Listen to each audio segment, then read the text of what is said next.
Hey guys, this is Angel, and this is the Academy Presents Real Estate Investing Rocks podcast. And today we're going to be hearing from Isaac Weinberger. Did I say it correctly? Oh, I get nods. Yes. So I didn't get him to say his name beforehand. I usually try and do that, and I forgot. So anyway, he is a cost seg prince. A cost seg expert, all the adjectives that you can put in. Okay. Well, I'm like, we got the cost seg king. So I was like, you're in progress there, right? Absolutely. So Isaac is a specialist in cost segregation. And even though there is potentially, well, not even potentially, it's phasing out, but if new laws were put in place or votes were taken, it could be reinstated. So it may phase out over the next 5 years. It may phase out 1 year, 2 years, and then come back full force. So who knows? But regardless of what happens to that piece of it, doing a cost segregation still makes sense. Even if you're having to straight line it over the entirety of 5 years or 7 years or whatever that happens to be. So it still makes a lot of sense unless you're only going to be holding for a limited period of time. Exactly. So, Isaac, I'm gonna let you take over, tell us a little bit about your background and who you are, and then we can talk some more. Absolutely. So first of all, thank you so much, Angel, for hosting me today. This is a big honor. I don't take it for granted to speak on people's podcasts. I really don't. It's something that I've been very busy with recently. And it's exciting. Every single time it's exciting. I'm very passionate about cost segregation.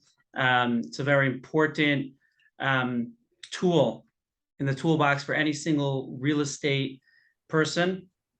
It's not just a side benefit. It really changes the dynamic in many deals. And we'll definitely talk about that soon. In regards to myself, so I actually grew up in Detroit, Michigan, all the way out there in Midwest. And right now, I am currently living in the East Coast in New Jersey. Grew up in a regular family. I was always that hustler type of guy, little kid mowing lawns. I always like to reference that. I used to knock on people's doors. I'm like, hey, can I mow your lawn? And they're like, okay, go for it. Charge them, I don't know, $7. But it created in me, and it really just pushed more and more forward, that feeling, I guess, that personality, that entrepreneurship type of personality, to always try new things and to not be too scared about trying something new. I live with the motto every single day: you don't score anything if you don't shoot.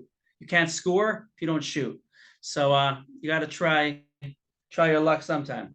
So went to school, always hustled throughout school. I was like a barber. I gave a lot of haircuts. I made a lot of money. I spent a lot of money. And then finally, when I became of age, I wanted to get into the working world, obviously. And I was offered this opportunity in Madison Specs to be a cost segregation sales guy. And I was contemplating many different types of jobs. One of the jobs that I was contemplating was being a commercial mortgage broker. If you do well in there, you can make a lot of money. One of the big, I would say, advantages that I have over here as a cost segregation guy is I get to deal with every single asset class. So I'm not limited to one asset class. So let's say multifamily. I get to meet people from every single asset class, from retail to development, to mobile home parks, to shopping centers, all these types of asset classes. It's a very easy in to talk to high profile people, because let's say I was a brand new syndicator. I'm not going to be able to knock down these doors of these big time guys. They don't want to talk to me. But when I'm doing cost seg, I really get to deal with people that are closing sometimes 50, 70, $80 million deals. I actually just did a cost seg for a guy that purchased a $108 million property on Fifth Avenue in the city. And because of that, I gained so much from talking to these people and learning their types of deals. I don't just stick to cost seg. I'm very involved in deals, and I like to look at deals. I don't know how to underwrite a deal yet, but I know the basic terms. And it's just exciting because syndicating a deal down the line is something that I have in mind.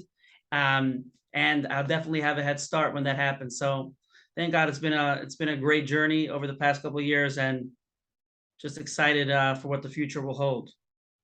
Yeah, and I guess up until I just said it a few minutes ago, it never dawned on me. Like, well, so my husband and I have been in residential for 20 years. And when we buy something, it's a long-term hold. And if perchance taking the bonus depreciation does phase out, and at the end of 5 years, you're back into the situation that everybody was before of, you can straight line appreciate everything at whatever, was it 39 and a half years or whatever? Yeah, so Or you 39 for can, commercial and 27 and a half for residential. yeah, but you can still bucket in and straight line the 5 and the 7 and the 15. You just have to be willing to long-term hold it, right? Exactly. So you're making a great point. Tell me if this is what you mean, Angel. That essentially there was two things that happen. In general, when you buy an investment property, you're entitled to depreciation, straight line depreciation. That means you will get back almost your entire investment property over a period of 27 and a half to 39 years, minus the land. Mhm. The IRS instituted, I guess it was Congress, but it was an IRS law that you're able to take back, able to fast forward certain components of your property into 5 and 15-year buckets. In 2017, a new item was implemented, which is called bonus depreciation, which lets you take all 5 and 15-year items on year one. So essentially, even if the bonus depreciation phases out over the next couple of years and Congress does not switch that back around, you will still be left with the original cost segregation method, which is to fast forward 27 and a half year property into 5 and 15-year buckets. You won't be able to get bonus, but you still will be able to fast forward certain components. So that's something to keep in mind. Another thing that you said about long-term hold, obviously I guess we could just talk about now something that it's really the ABCs of cost segregation. If you're going to sell the property, after a year or two, generally it's not going to be worth it to do a cost seg. You're going to get hit with something called a recapture, which means you're going to have to pay back the same exact tax liability that you were able to get out of. Same way a 1031 exchange, you're deferring your capital gains when you're throwing it down the line. So to a cost seg, you're throwing it down the line. But eventually, if you sell it, you weren't entitled to that front-loaded depreciation. Same thing with the 1031. If you eventually sell that property and you don't 1031 that money, then you will have to pay capital gains. So if you're going to hold the property for a year or two, don't do cost seg unless it's a huge purchase. Or if you're going to 1031 it, then you don't have to pay back recapture. Something to keep in mind.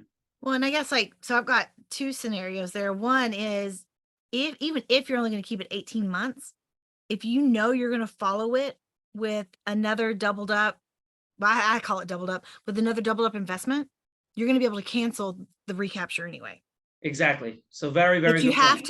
You have to keep all those ducks in a row.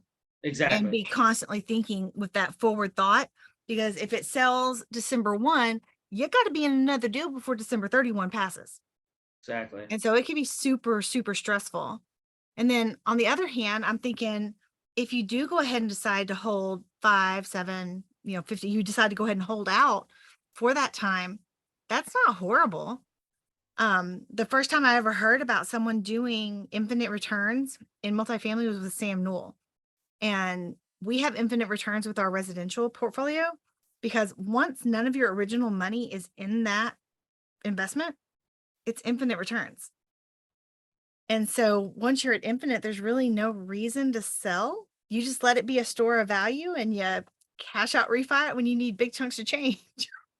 I completely agree with you, Angel. Happens to be in the syndicators world these days, their whole idea is to boom, knock it out, 3 years later, exit, take their money and run. So I'm just saying for people like you that are going to do that, obviously it's worth it. But even for syndicators, you're going to do it for 3 years, it's still very well worth it to go ahead and do a cost seg. I'm working, I would say 65 to 70% of my time is dealing with syndicators to give their investors back a portion of that depreciation. And by the way, that really rolls into something I talked about earlier, that it really changes the dynamic in a deal. I've seen many guys go into deals just to get the accelerated depreciation. They're going to go in as a limited partner and they're going to get back proportionally whatever equity stake they have in the property. They're going to, whatever the contract, I guess, whatever the makeup, the partnership agreement terms are, but they're going to get back X amount of dollars in accelerated depreciation, which is huge for them. Sometimes the syndicators don't have a tax bill to offset, but their investors do. It's a very big pitch. These days, if you look at a pitch deck, a lot of times when people throw it out, they'll be like, hey, we plan on cost segging it, and we're going to get back X amount of dollars in depreciation. And people are calling me up before they do a deal. Hey, Isaac, I need to know how much I'm going to get back. I need to tell my investors exactly how much they're going to be getting. So it's definitely a very, very important component. Yeah, no, absolutely. As soon as people knew that we were going to have a deal crossing the finish line before the end of 2021, we were getting calls. We weren't soliciting people. We were getting calls. We're like, hey, I've got capital I need to place. And it was to offset a big last minute purchase or just things that people did that they needed to offset that money and they thought they didn't have any options. And we popped up at the end there because we were under contract since August and we didn't Oh, close wow. until December 17th. So Oh, there wow. was a lot of fear that we weren't going to be able to get it done. And that was why when I said, like our second team didn't make it, that was one of the reasons because it looked like it just kept dragging and dragging and dragging. And everybody was concerned that the seller was not going to hang out for us and not going to stick around for us. And, it's, we had 100,000 that went hard day one. We were Oh going to my get that thing across God. the finish line. Oh my God. But it's, people, I could scream that at people all day long. I am going to get this across the finish line. I am going to get this across the finish line. And until you do, people really don't have any reason to believe you because it's just words. No matter how trustworthy you are, how genuine you are, how heartfelt it is, until you've done it, people really don't have any reason to believe you. 100%. 100%. It's sad, but it's just All kind of about the actions. There's so much words these days. It's all about the actions. Let's see you get it done. Yeah. I just wish we got credit for our residential. I'm like, look at our residential. We've been doing it 20 years. But yeah, it counts for nothing. It's okay though. It stores value for us. And it makes the other investments possible. Exactly. Exactly. So, and you can also even cost seg residential, right? Absolutely. So people ask me all the time. I literally get 5 messages a day on LinkedIn. Hey, Isaac, are you able to cost seg single family houses? So absolutely. I just did a cost seg. I just want to compare for a second. So I did for a house in the Hamptons, a 9,000 square foot single family house. They purchased for 1.5 million. We got them like a $400,000 write off. No, not four, maybe 350. Awesome write off. Then I just did it for a guy on a $275 $275,000 single family house. Generally, I say 300 and above because your write up's not going to be so substantial. Let's say we're going to get you 50 grand in year one. See, I'd always heard it was 500 and above. You're saying So, 3? So I've heard from many people say 5. I've done studies recently with clients that came with $300,000 houses. But I want to mention something. Not every single company does this. Madison Spec specializes in a certain area called statistical sampling, which means, let's say you have 10 single family houses in one area. You purchased it, each one 150 a door. And it's not going to be well worth it for you to go ahead and cost seg each one. You're going to pay a couple grand for each one, and you're going to get very, very little back for each house. So what we'll do is, if it's a very similar style house, we'll sample, let's say 3-4 of the houses, give you an amazing price, and throw all the rest in, and we'll document it, and we'll do everything like that. So I just did for a client 16 single family houses in Maryland, and we charged him like 12 grand. So it was like 800 a study. And he got what he wanted. He got a big write-off, and we got what we wanted. But it only works if they're very similar style houses. Let's say 3 bedrooms and 2 bathrooms. Let's say you have one that's 5 bedrooms and a pool, and one has 2 bedrooms and a deck. Usually, if they're like copy style houses, it works. But in general, single family houses and investment properties, I say 300 and above. It's worth it to shout me out, because if I could get you a $50,000 write-off, and you're paying 25% taxes on that $50,000 that you would have paid. Let's say I got you a $50,000 write-off. So you paid my tax bill. So yeah, without that $50,000 write-off, let's say you would have paid $12,000 of taxes, and I could get you the study for 3 grand. So there's a $9,000 swing right there. So it could be worth it. Again, a lot of times it's not, but 300 and above, I tell guys to call me. Okay, so go back and explain the statistical sampling again. Absolutely. So essentially, when we do a study, we'll go down to the house either through a physical or a virtual tour, and we'll go through every single part of the property, and we'll squeeze out every light bulb that can be taken at an earlier basis. If you sign up for a statistical sampling, what we'll do is, let's say you have 100 houses that you purchased for $50,000 a door, and they're all within 3 blocks. They're all the same exact little tiny hut of a house. So cookie cutters. Sorry, what? Cookie cutters. They all look the Cookie same. cutter, exactly. Okay. So what we could do is, and it's a legal way that we're able to do it, the CPAs that work on our team figured out a way that we can do it legally. Okay. We'll go in, we'll do a copy study. So we'll go ahead and sample, let's say 5, 6, 7 houses out of the 100 houses that you have. Now we'll be able to get you a solid write-off, because if you purchase, let's say 100 houses for 50,000 each, that's $50,000, right? So, sorry, my bad. It's That's okay. $500,000, correct? $500,000. Let's say we'll get you $100,000 write-off doing that, and we could charge you, I don't know, let's say we could charge you $7,000 for doing that study. It's still very well worth it. You'll save 30 grand in your bank account by paying, I don't know, $6-7 grand for the study. Basically, there's a way to make it very simple. There's a way, if you have cookie cutter houses, single family houses right next to each other, all in the same area, we could do a sampling that will save you tons of cash. And Tons that's of cash. legal. And it's legal. And we've done it. I've done it for a client early in the year, 255 single family houses in Philly. And I just did it for a client in Maryland for 16 single family houses. So what would cool. happen if you got tagged for an audit and your cost seg was done on a statistical sample? Or yes. Absolutely. So we're able to prove to them that these houses were cookie cutters. We went ahead and we sampled 6 of them. And again, I'm not an accountant, so I don't know which law number 332 allows this, but the CPAs that work for our firm are top CPAs, and they studied the IRS laws, and they said that this does fit in with what they require. So I guess if they're basically the same amount of square feet, same types of driveways and front lawns, and same style houses, we can do that.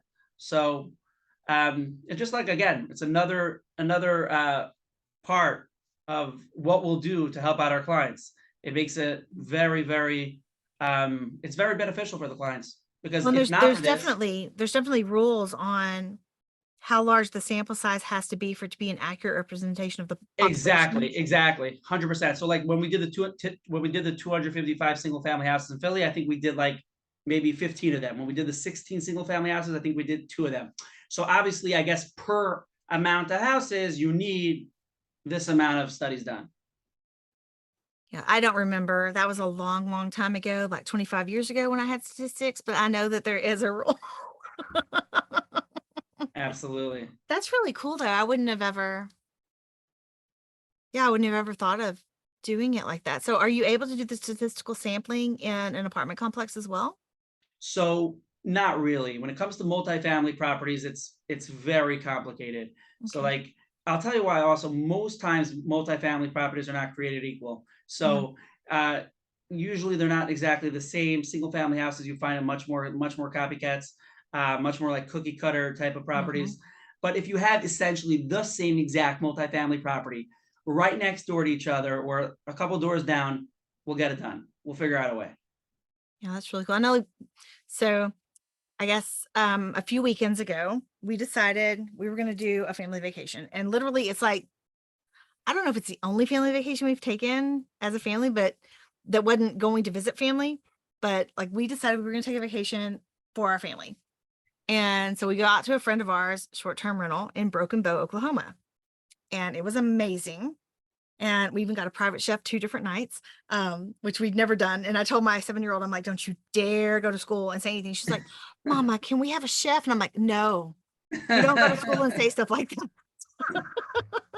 But it was really neat. And when we left, I was like, Jason, I want a cabin. I want a short-term rental. And we started looking into it. And I was thinking 500,000 in my head. And so when I'm entering the price range as I'm searching for 700 to $1 million, 700,000 to $1 million for a cabin, because I'm thinking, I know I can cost seg 500,000 above. And that was why I went higher than that, because I wanted to make sure I could cost seg it. And I wasn't sure how it would work. I just remember 500,000. I've seen people say 500. I do studies for less than that. Some people don't want to waste their time with these things. I think that it is worth it. Everybody has their own ideas of what's worth it for them. I've seen success in the $300,000 range, multiple studies. So think about it. If you have a $300,000 property and let's just make it very simple. You take 10% away for land. So you're left with 270. If we could get you 20% of your purchase price on year one, so 270 times 20% is around 54,000. Is that correct? 540. I Drop the zero. I think 54,000. Now let's do the math together, Angel. If I could get you a $54,000 write-off and you're paying 25% tax on that, so 54,000 times 25%, you would have been paying $13,500 liquid cash to the IRS. And if I could get you that study for $3,000, let's say, or maybe something like that, or I'm still 10,000 ahead. Exactly. And now you have an extra 10,000 to add to your wallet to possibly invest elsewhere. So okay, so then I have another question. So we've got 6 singles, one of which is my great grandparents' old house. I need to just have it demoed and put something else there. I want to put a quad there. We'll see. I thought about a quad and a duplex and making it my own little mini commercial paradise, but I think that's going to be too expensive, but it doesn't matter anyway. So we've got 5 singles, 4 here in Wichita Falls, 1 in Lubbock, and the one in Lubbock we've had since 03. Now we've done some cash out refis since, but I think even though we've done a cash out refi, it doesn't start it over, does it? It's still no. Okay. So it doesn't start it over. Absolutely not. But there's a main point over here you might be missing, Angel. Okay. The entire idea of bonus depreciation is really only relevant for any properties purchased after September of 2017. Any properties purchased prior to that is not going to be eligible for bonus depreciation. On top of that, most of the depreciation was probably already taken.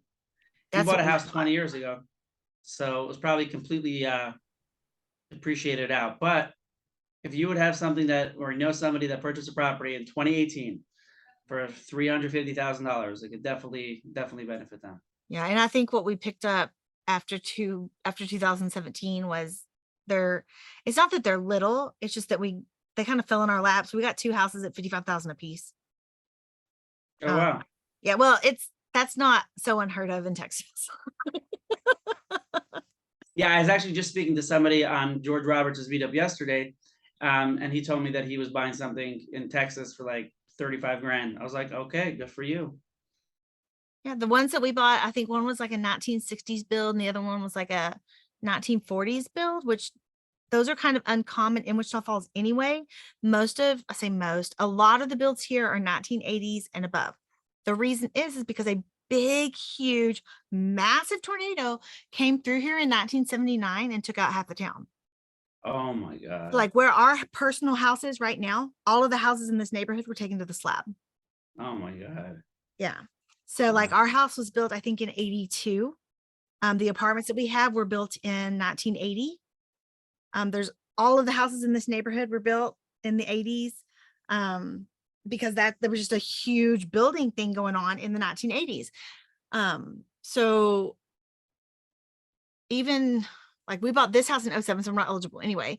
But the fact that house withstood in 1960, or it was a 1960 build and withstood, like I feel really good about the bones of that house. So even though it's more of a Class C asset, I feel really good about it. And it gave us some insight into different classes of homes. Even though they're residential, we still get to see the differences between residents and what they ask for, what kind of things they want repaired. It was a learning experience. And really when they fell into our lap at 55 a piece, we were like, yeah, are we going to make money? Maybe. Are we going to lose money? Yeah, maybe. Are we going to get to learn? Yes. Exactly. And that was why we bought them. And it started out as 6 houses. And they were like selling them out for under us. And we were like, wait, we're going to buy these. So, because it was originally 6 houses for 250 or 280,000. Very cool. Oh, Very cool. We were excited. Now you get to look back 20 years, was it 15 years later? Well, those I think we got in 2017, but it's only worth 110. So it doesn't. Hey, Jason, when do we buy the 2 houses in the portfolio? Year 18. Yeah, so Jason's saying 18 or 19, but they were total 110,000. So we wouldn't do cost seg on those. Exactly. Very cool. Very cool. We're like trying, now he's like, was it this year? Was it that year? He's still talking to because now he's like, do you need to know? Let me think. But in like, but even the singles that we get, we're usually 95 to maybe 105, 110. So let's say you would have 7 of them right near each other, all cookie cutter type of houses. You never know. Could be worth See, and it. they're not. We've got, even just here in Wichita Falls, we've got one that's probably a half a mile up the road. Then there's another one about a mile from that one. And then the other two, one of them is probably 3 miles from that, and the other one's probably 5 miles, but they are not cookie cutter by any means. By any means. The two older ones are, dang, I could, if I had an old Sears and Roebuck catalog, I could probably pick them out because one of them looks like one of those kit homes. You know what I'm talking about? Of course. Yeah, so I mean, there's that going on, but it's the simple fact that cost segregation can be done on really anything just kind of blows my mind, because like you can even cost seg a mobile home community, even if none of the trailers are park owned, you can still cost seg stuff, and you're like, what's there left, you know? Yeah, absolutely. So there's always some items to cost seg. The whole difference will be how much you will get. If you own the actual homes in the park, you will get more. If you don't own it, you will get less. But you could literally cost seg anything, and obviously you have to sit there and crunch the numbers. Does it make sense to go ahead and do a cost seg and pay a few grand for a cost seg? Does that justify the write-off that I'm getting? So that's really always what you got to break down. Yeah, so if you were looking at, I know like I've heard some people getting into the RV parks, and I'll be honest, when I first heard people investing in RV parks, I was like, oh, that's like a mobile home community. They're not. Uh, but how do you cost seg an RV park where it's like you've got some primitive sites, some slab sites, some primitive cabins, some fully functional cabins, some like a wash house, a laundry facility, a convenience store, a restaurant. Like, is the cost seg the same regardless of whether it's a restaurant or a concrete pad?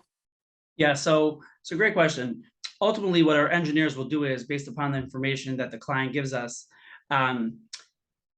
anything that is not land, so if there's concrete, parking lots, if there's restrooms, really anything, even within a restaurant, within one big communal meeting area, you buy a piece of property, anything besides the land is eligible, possibly, for front-loaded depreciation. So we come in, and again, every single asset is going to vary. When you have a mobile home park, sometimes if you actually own the homes, we could get you 70% of the purchase price in year one sometimes. But if we do a self-storage facility and it's hollow, there's really nothing in there to go ahead and cost seg. So you're going to get much less. You might only get 8-9% of your purchase price in year one. So ultimately, anything besides for land, parking lots, grass that you put in, landscaping, they literally can all be cost segged out into different buckets. I didn't realize landscaping could be thrown in there. That's insane. Landscaping is considered land improvements. It's literally anything besides the actual land, the actual earth, that's underneath there, because land doesn't go bad, as opposed to everything else. If you put bushes in, right, those bushes will get bad, whether it's after 2 months or whether it's after a couple of years. But the idea is they will get bad. So we could come in and we could go ahead and take that at a faster track. Absolutely. Parking lots, concrete, literally everything. It's pretty cool. That's really like life-changing. Game changer for sure. So what if, now you got me thinking, what if you buy a place, you get your cost seg done, and then in the first 6 months, you redo all the landscaping? So it's a great question. So if you do it within the same calendar year, that's when it gets to drop confusing. What I call double dipping is, if you go ahead and you buy something in 2022, and then we cost seg it, and then in 2023 you rip out the old landscaping, you put in new bushes and trees and all that stuff, then you could take that again. As opposed to, if you rip out the old one in 2022 and then you put in the new one in 2022, you'll only be able to take the new one, you won't be able to take the old one, because the IRS views it, hey, how could you take money for the old bush if you just threw that in the garbage dumpster that's not even here? You decided to throw that out by replacing it with a new bush. So we'll give you money back on the new bush. We're not going to give you on both. But if it's 2 different calendar years, then they view it as 2 separate things. It's pretty cool. Wow. But it can't just be maintenance landscaping. It would have to be full change. Yeah, if you're going to just do like cosmetic type of stuff, we might be able to get a little bit, but very, very little. We're talking about like you put down mulch, you put down bushes, you put down these types of things.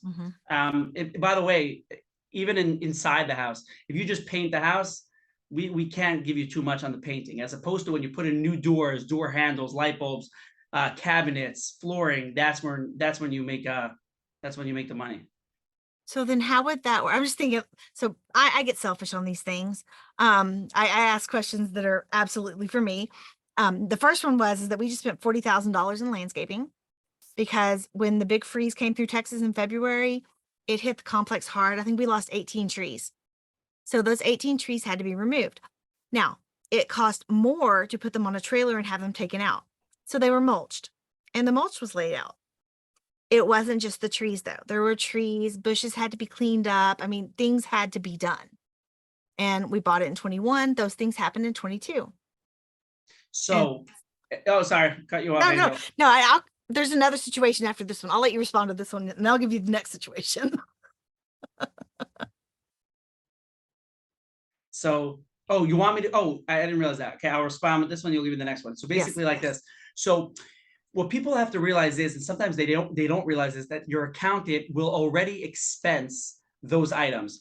Either you yourself expense them on your personal business, not personal, on your business credit card, so then you can't take it again, or your accountant expenses it. If your accountant did not expense it, or you did not use it on your business credit card, then you actually could cost that yet. You could put it together with other improvements, but people usually make a fine line of differentiation between capital improvements and then like these smaller expenses. If you go ahead and you fix all the doors and floors and all the 72 unit apartment complex that you own, that's going to cost you, let's say it costs you, just make matters simple, 100 grand. So that's going to be considered a capital improvement, and your accountant's probably not going to expense that, then you costing it. But something like this, I'm assuming, was already listed as an expense, which it already gets you even better than costing. Yeah, it was on the CapEx calendar or schedule or whatever that's called. We did have an unexpected, because the insurance came back and said, hey, your railings on your staircases are more than 4 inches apart. So in an emergency, we had to put rebar and get it welded in between each one. And then what we decided to do was we're going to go ahead and change the paint scheme. And so we're going to paint those, we're going to paint the doors. And that's on, I think it's 16 stairways or stairwells going up. So but then when you said capital improvement, I'm figuring that's probably going to wind up being expensed also. Right. So again, you have to. But that one wasn't actually a part of our CapEx schedule. So then again, you speak to your accountant. If it wasn't expense, then for sure, it's something to talk about. But again, you have to realize how much are you going to benefit. Let's say you put in 100 grand, and we could get you back out of the 100 grand, 50 grand. Again, you just have to crunch the numbers and see if it makes sense to spend the money. Is that going to justify the write-off? But if you could expense it, obviously that's even the better way. Just most people, when they do huge capital improvements, $1 million capital improvements, they're not expensing the $1 million. That's when the cost takes come into play. So if you've already done it, how do you get it in there? Like, so let's say somebody buys something in 2022 and then they do something in 2023. So let's say I have a guy right now. He bought something in 2022 this year. He plans on renting it out till December 31st. And January 1st of 2023, he's planning on ripping out all the floors and putting in new flooring. It's going to cost him $700,000. Okay, huge project, a couple hundred units. He can take depreciation on the old floors because it was the calendar year of 2022. Now, when he puts in the new floors, $700,000 worth of new flooring, he can take back a portion of that. Let's say we come in and we say 70% of that is eligible to be taken in year one. He's going to be able to get that. For some reason, the IRS views it, because it's 2 separate calendar years, that it's like, I guess it's like a new purchase. I don't know. It's a certain type of law that, again, we don't like the IRS. They take away our money, but they definitely cut us a break here and there. So 2 calendar years called double dipping. If you buy property, Angel, and you want to start renovations, you buy property in December. Instead of starting renovations December 30th, just wait a couple of days and start on January 1st, and you'll be able to double dip. That is insane. Wow. Well, I wish that we had started recording way earlier because we had amazing conversations before I was smart enough to hit record. And I know that you've got a lot of things that you need to do, so I don't want to take up all your time, but this was awesome. This was Um, real awesome. Thank you so and much, Angel. I we need to appreciate do it. this again and just like catch up on all the stuff that we were talking about beforehand because that was super awesome too. But that's okay. Absolutely. We'll figure this out. Absolutely. Yeah. We'll So figure it out, Angel. yeah, no, guys, if you have been thinking about cost segregation, it's a really good thing to do. It's a smart thing to do. Especially, if you're residential, commercial, it doesn't really matter.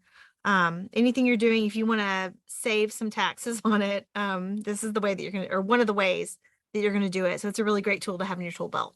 So, Isaac, just thank you for being here with us today. And yeah, My pleasure. Thank you, Angel, again. It's always fun chilling, and see you on the other side, as George would say. absolutely. Have a great day, guys. And until we see you again. Bye-bye.